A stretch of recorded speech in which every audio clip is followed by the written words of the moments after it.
Salve, salve, rapaziada! Marquezine na área. Quinta-feira, no Rio de Janeiro, dia seguinte do jogo do Vasco. Vamos falar um pouquinho aqui do jogo de ontem, desse empate que já adianto, tá? Saímos muito no lucro. Porra, se saímos. Então vamos falar um pouquinho do jogo. Obviamente, queria pedir para que antes vocês se inscrevam aqui no nosso canal, que vocês compartilhem os nossos conteúdos, os nossos 3 Czinhos que a gente sempre fala, compartilhar, comentar e curtir. Então clica no sininho, dá o joinha. Então é importante também que vocês deem o joinha aqui. Então compartilhem, divulguem para cada vez mais gente, para que o YouTube entenda a relevância e obviamente continue dando prioridade e aparecendo sempre para vocês assistirem. E lá nas nossas redes sociais, né, @SerVascoOficial, mesmo C de cerveja, cerveja mais Vasco, é a nossa Ser Vasco. Então sigam a gente também lá, a gente está no Instagram, Twitter, TikTok, então também dê essa moral pra gente lá, que a gente fica sempre muito feliz. E aí agora sim, vamos falar um pouquinho do Vasco, do jogo de ontem, né? Então acho que, como eu falei aqui inicialmente, saímos bastante no lucro. Acho que foi uma partida bem ruim do Vasco, mas acho que a gente também tem que ressaltar alguns pontos que obviamente passam por algumas questões que podem ter atrapalhado, sim, o rendimento de alguns jogadores, mas tem outros também que acabam assustando, né? Como a gente vê um sistema defensivo muito irregular, né? Então, a gente que teve ontem o Rojas entrando no lugar do Maicon, então o Rojas realmente muito assustado ali na zaga, sentia ele muito desprotegido pelos volantes e principalmente pelo Paulo Henrique.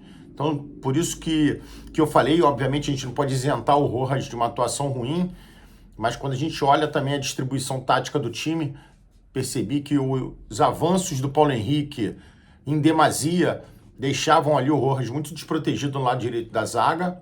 E como eu falei, acho que o Cocão e o Hugo Moura não estiveram num bom dia, então comprometeram um pouco sim a zaga desprotegida, e que acabou como um todo gerando a quantidade de chances, né? Se eu não me engano, do Atlético Goianiense foram 26 o jogo inteiro, grande parte dela concentrada no primeiro tempo.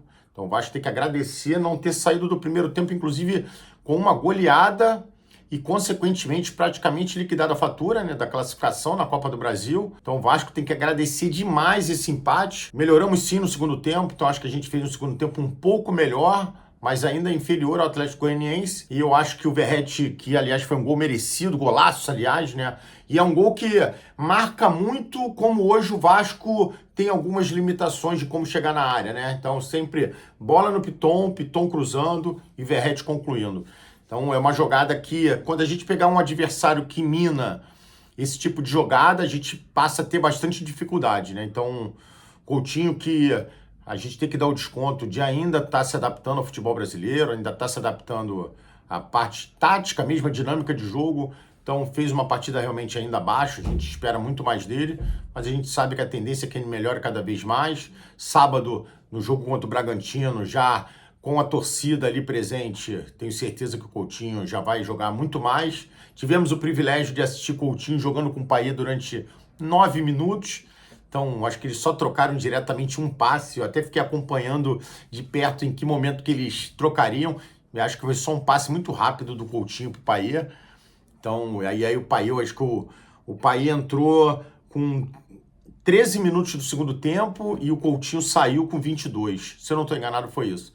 Então, já é um spoilerzinho do que a gente pode estar vendo sábado ainda mais. Eu botaria os dois. Jogando em São Januário, precisando da vitória, com a torcida ali no cangote, eu meteria Coutinho e Payet de largada, tá? Essa é a minha opinião, mas acho que a gente até lá vai falar bastante disso. Então, a gente teve um Vasco péssimo no primeiro tempo e ruim no segundo tempo, né? Então eu diria isso, mas de qualquer forma uma atuação bem satisfatória.